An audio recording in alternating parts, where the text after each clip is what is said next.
So today, we are going to celebrate Buwan ng Wika. Ngayon, ating gaganapin ang kulminasyon ng Buwan ng Wika dito sa Senior Elementary School. Ate Ellen,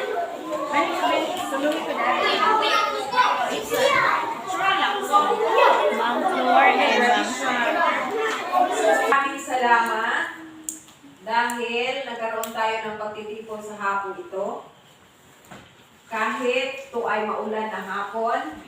Ito po lahat ang mga estudyante namin sa Senior Elementary School at nandito po kami sa silid-aralan ni Binibining Ellen Wamelda. Ngayon naman po ay tunghayan natin ang mga iba't ibang talento na ipinamalas ng aming kamataan. May umaawit, sumasayaw, at tumutula din po. Ito po ay ang mga mag-aaral mula sa una at ikalawang baitang at sila ay umaawit. Of course, para wala tayong copyright, okay, muted muna. Para iwas issue dito sa video. Alam kong alam ng mga vlogger yan. Napaka-cute na mga bulilit tingnan na sila'y gumiling-giling ng kanilang mga katawan at papakita ng kanilang mga talento sa pagsasayaw. May sariling wika ang ibon at isda. Iba ang aso, iba din ang pusa. Iba't ibang bansa, kanya-kanyang wika. Itaguyod natin ang wikang pambansa. Bakit mahalaga ang sariling wika? Sapagkat ito ay kaguluhan ng mahal nating bansa, ang wika.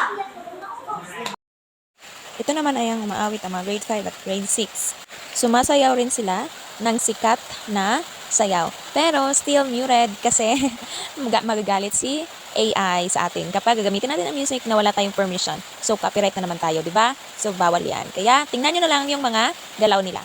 Nakakabilib tong dalawang lalaki na to kasi kaya lang mag-split. Alam kong familiar kayo dito. Una-una, kaya-kaya. Uy! So yun. Di ko lang alam kung ano yung title o pamagat ng kanta. Yung mga grade 4 at grade 3 pupils ko rin po ay kumanta sila. Kaso, hindi ko nga na-save yung video ko sa kanila. Dahil ako yung videographer, ako din yung MC. O diba? Napasubok talaga yung talento ko sa Tagalog. Pero for the go, kaya natin yan. Guro tayo eh. Kaya natin lahat. Di nga. Dito naman tayo sa kanta. Ito si Jerome. Siya ay isang grade 1. Ang galing niya sa kanta. Yes. At hindi siya nahihiya talaga. Wow, ang galing. Ang lakas ng fighting spirit niya. Nung grade 1 ako, ayaw ko talaga ng kanta. Ayaw ko rin ng sayaw. Gusto ko lang talaga magsulat ng magsulat. Pero believe ako sa batang to. Yes, napakagaling niya at hindi talaga siya nahihiya kahit marami yung nakatingin sa kanya. Alam kong mas mahubog pa niya ang kanyang talento dahil ang bata-bata pa niya. So marami pa siyang ma-develop at matutunan ng mga paraan kung paano niya mapapayapong ang kanyang talento. Kaya sa mga batang may talento, huwag kayong mahiya. Isipin niyo na iba kayo, kaya niyo at magaling kayo. Ito naman si Dave. Okay, siya yung estudyante ko sa grade 4 noon. Ngayon siya ay grade 5. Okay. Yung theme song namin ay Lulubog Lilitaw. Kaya, Lulubog Lilitaw rin ang kanyang kanta ngayon. Napakagaling rin niya dahil nasa lahi nila. Mula sa kanyang mga magulang hanggang sa mga kapatid at pati rin sa kanya. Ang galing-galing nilang kumanta. Ito naman si Ashley at saka si Mike. Sila ay sumasayaw sa paborito nating kanta na Pasayawa Kudayo. So napakagaling nila at kayang-kaya nila ipakita ang mga galaw at nakaka-aliw.